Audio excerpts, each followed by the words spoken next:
Evening साथियों, चलिए आज शुरू करते हैं अपना दूसरा टॉपिक। कल हमने बात की थी पार्ट 2 के बारे में।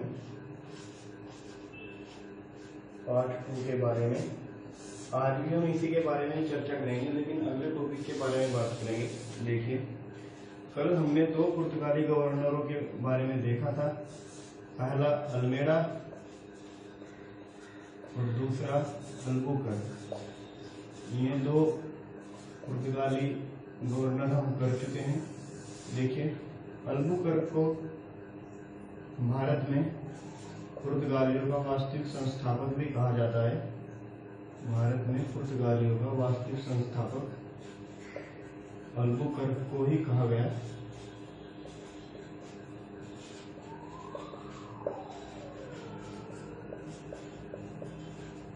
संस्थापक।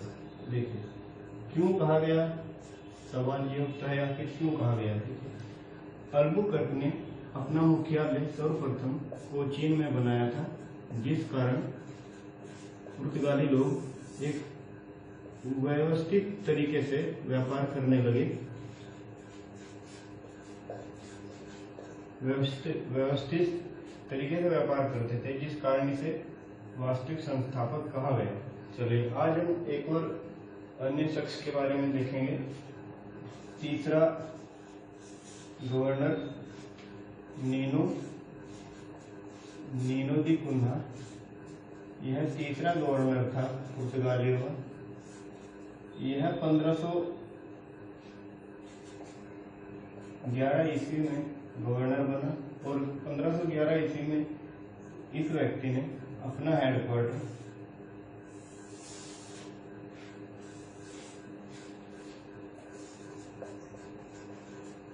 कोचीन से ट्रांसफर किया गोवा के लिए।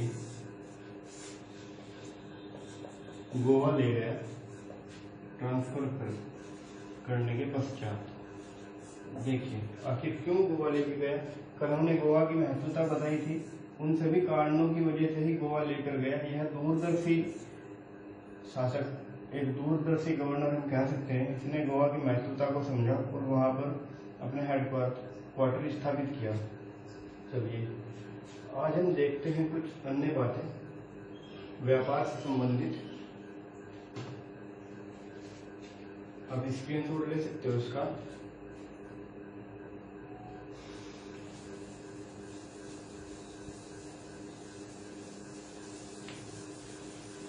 एक या 2 नंबर में कहीं भी आपको मिल जाएंगे क्वेश्चन, तो कृपया आप इसको ध्यान में रखकर ही तैयारी करें।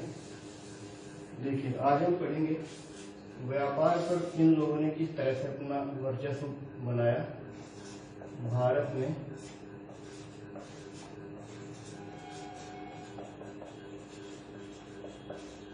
पुर्तगालियों का व्यापार वर्चस्व।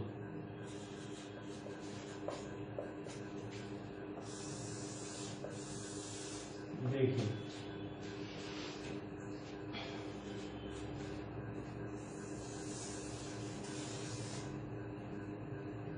हम बात करते हैं, यहाँ से शुरू करेंगे। वर्तमान में यह स्थिति हमारे पश्चिम बंगाल की है। पश्चिम बंगाल और इसके साथ सटा हुआ यह एरिया बांग्लादेश कहलाता है फिलहाल। ये हमारा यहाँ पर तमिलनाडु में एक जगह पड़ती है नागापट्टनम।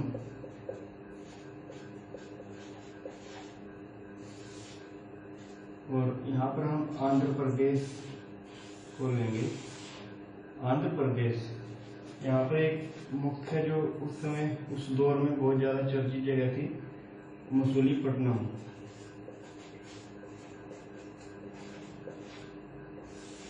देखिए,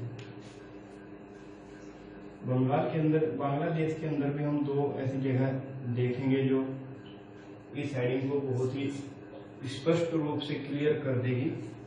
पहला स्थान चटगांव और दूसरा स्थान सतगांव। देखिए, संत सतगांव सॉरी। देखिए 1536 ईस्वी में 1536 के समय इन लोगों ने क्या किया,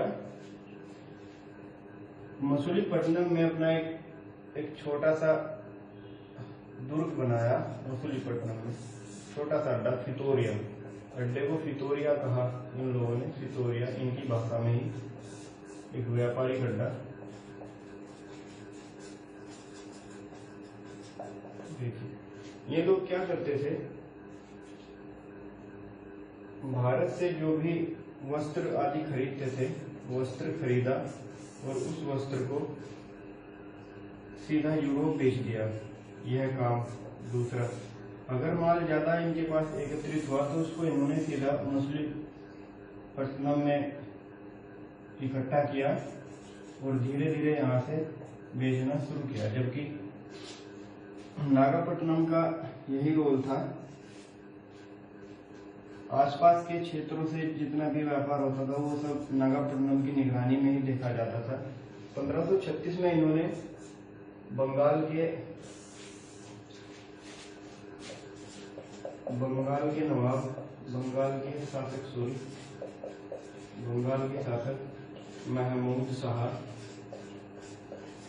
महमूद शाह से अनुमति मांगी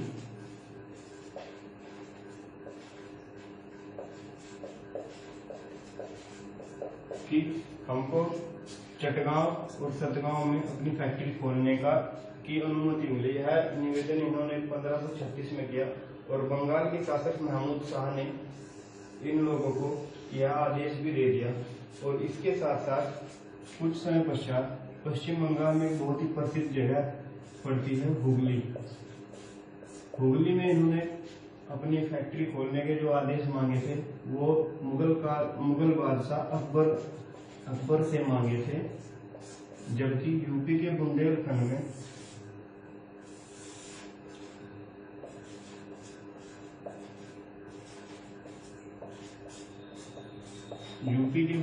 में जो परमिशन इन लोगों ने मांगी वो शाहजहां से मांगी थी और ये सब इनको परमिशन मिली, जिस कारण ये लोग दक्षिण भारत से ऊपर उठते हुए उत्तरी और पूर्वी भारत की ओर बढ़े और कामयाब भी रहे। यही कारण रहा इनकी व्यापार वर्चस्व का। दूसरा, इन लोगों ने आसपास के दूसरे किसी भी प्रतिद्वंदी को पनपने नहीं दिया, जिस कारण लगभग 40 वर्ष के आसपास इन लोगों ने भरपूर फायदा भारत का उठाया। उसके पश्चात देखते हैं क्या हुआ।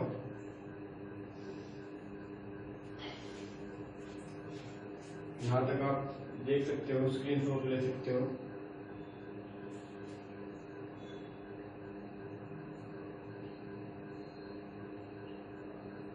चलिए अब हम देखेंगे इन लोगों का इतना सब कुछ होने के बाद इतनी जल्दी पतन कैसे हुआ, उस चीज को भी हम देखना चाहेंगे। पतन से पहले आपको मैं एक और चीज बताना चाहूंगा। देखिए, जब इन पुर्तगालियों को बांग्लादेश के दोनों जगह और यूपी का बुंदेलखंड, इन 4 जगहों पर इन्होंने अपनी फैक्ट्री लगाई, तो इनके इरादे कुछ और थोड़े आक्रामक हुए। इन लोगों ने भारतीय जहाजों के लिए एक व्यवस्था चलाई जिसका नाम था कार्टेज व्यवस्था।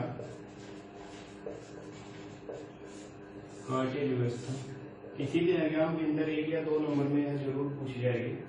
यह किसके द्वारा चलाई गई थी? पहला नंबर पुर्तगालियों द्वारा चलाई गई। देखिए क्या थी यह व्यवस्था। इस व्यवस्था में कहा गया कि भारतीय जहाजों को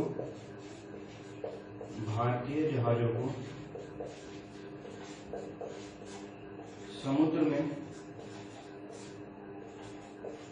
जाने के लिए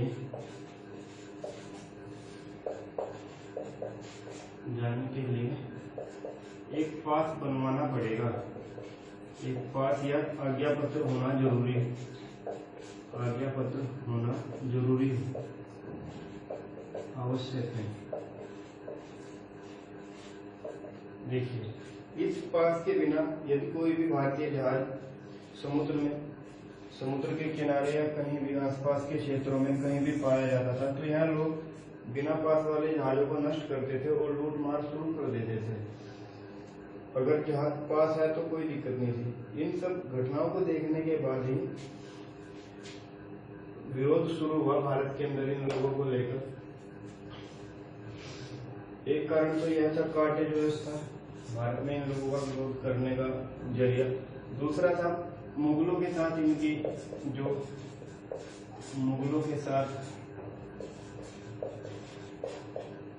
इनके संबंध खराब हुए।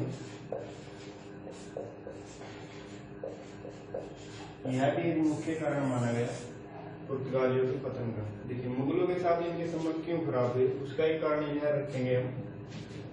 मुख्य कारण रहे अकबर।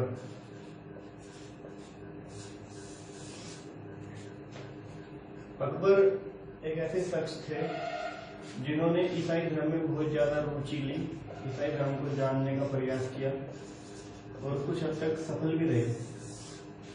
अकबर ने कई ऐसे मिशनरी बुलाई, ईसाई धर्म सभा बुलाई। 2 पादरी आए गोवा से, लेकिन वो भी अकबर को इसके सवालों के जवाब नहीं दे पाए, संतुष्ट नहीं कर पाए इस धर्म के बारे में। तो इस घटना को लेकर इन लोगों ने, पुर्तगालियों ने अकबर का विरोध किया और विरोध करने के पश्चात अकबर ने भी इन्हें अपनी मंशा जताई कि आप ज्यादा दिन यहाँ नहीं रह सकते, काम नहीं कर सकते। और दूसरा कारण था 2 कंपनियां और यूरोप से आ रही थी, अंग्रेज प्लस डच। इन लोगों का सामना भी इन्हें साथ के साथ ही करना पड़ा। चलिए अब हम इनके पतन के बारे में देखते हैं।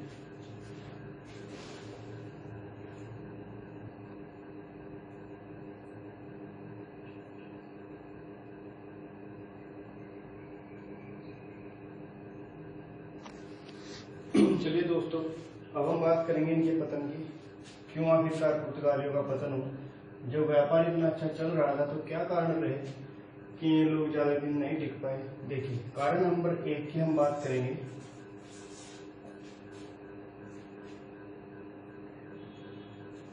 सन 1580 के दशक दौर तक आते आते पुर्तगाली लोग स्पेन के साथ जुड़ गए।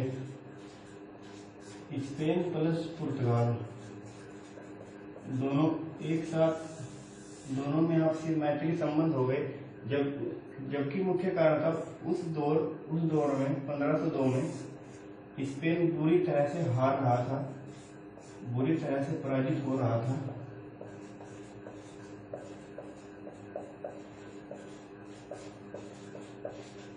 जिसके कारण स्पेन के साथ साथ पुर्तगालियों का भी पतन हो गया। चलिए अब दूसरा हम बात करेंगे। दूसरा कारण, पुर्तगाल अपने अंदरूनी मामलों में ही फंसा रहा।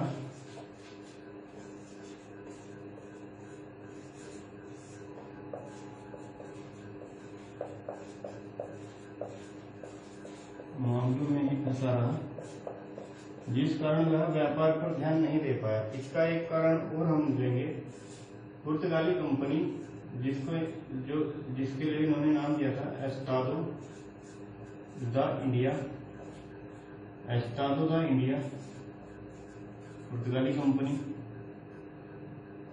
देखिए यह एक सरकारी कंपनी थी, जिस कारण इसके कर्मचारी लापरवाह रहे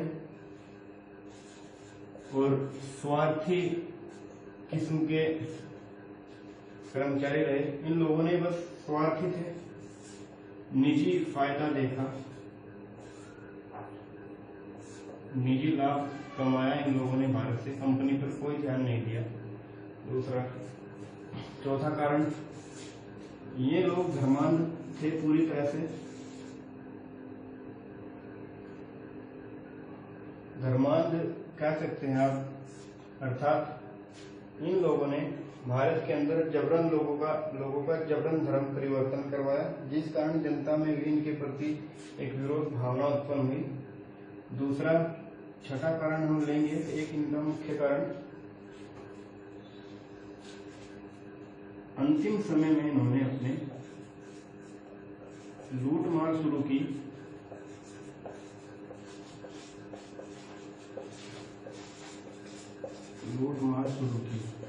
जो कि एक खराब नीति हम कह सकते हैं।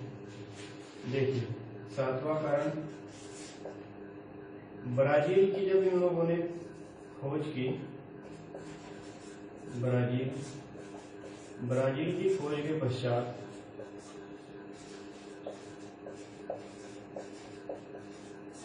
इन लोगों का ध्यान भारत पर उतना नहीं रहा।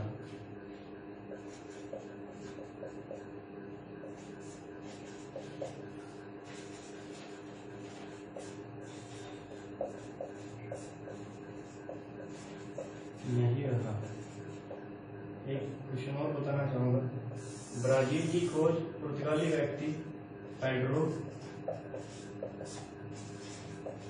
अल्वारेज कैबेरल ने की थी। यह पुर्तगाली नागरिक था जिसने ब्राजील की खोज की थी। देखिए ब्राजील की खोज के पश्चात इन लोगों का ध्यान नहीं रहा। दूसरा, अन्य यूरोपीय शक्तियों की तुलना में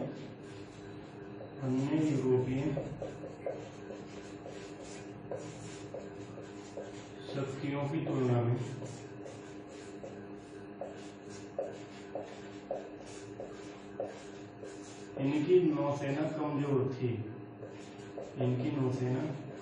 थी, जिस कारण यह उन लोगों का सामना नहीं कर पाए। ये कुछ कारण ऐसे थे जिन्होंने पुर्तगालियों को भारत में पतन की ओर ले गए, और इसी के साथ इन लोगों का एक ध्यान यहाँ से हटा, व्यापार भी बहुत कम हो गया। एक कारण हम और ऐड करेंगे इसके अंदर। देखिए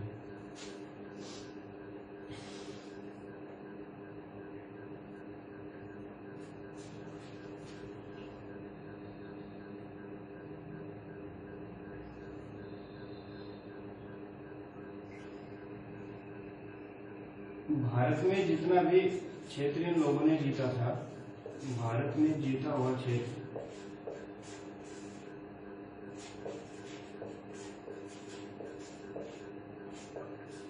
ये भारत में जीते हुए क्षेत्र को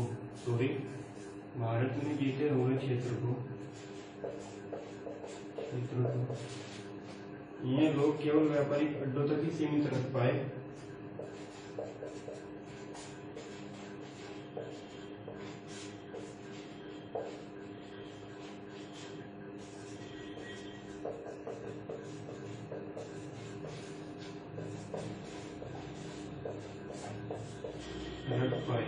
इन लोगों ने कभी भी अपने जीते हुए क्षेत्र को आगे राजनीतिक क्षेत्र या अलग से राज्य बनाने की कोशिश नहीं की, जिस कारण इन लोगों का बुरी तरह से पतन हुआ। चलिए यहाँ पर हमारे पुर्तगाली टॉपिक पूरा खत्म होता है। अब कल हम इस सीरीज के क्वेश्चंस देखेंगे, वन डायग्राम के लिए भी, और जो पीसीएस के अंदर आते हैं वो सब भी हम क्वेश्चन कल पूरी सीरीज बनाएंगे आपके सामने। देखेंगे कि किस टॉपिक से किस तरह से क्वेश्चन बनता है और उसकी कितनी इंपोर्टेंस है, ये सब बातें हम कल करेंगे। आप स्क्रीनशॉट ले सकते हो।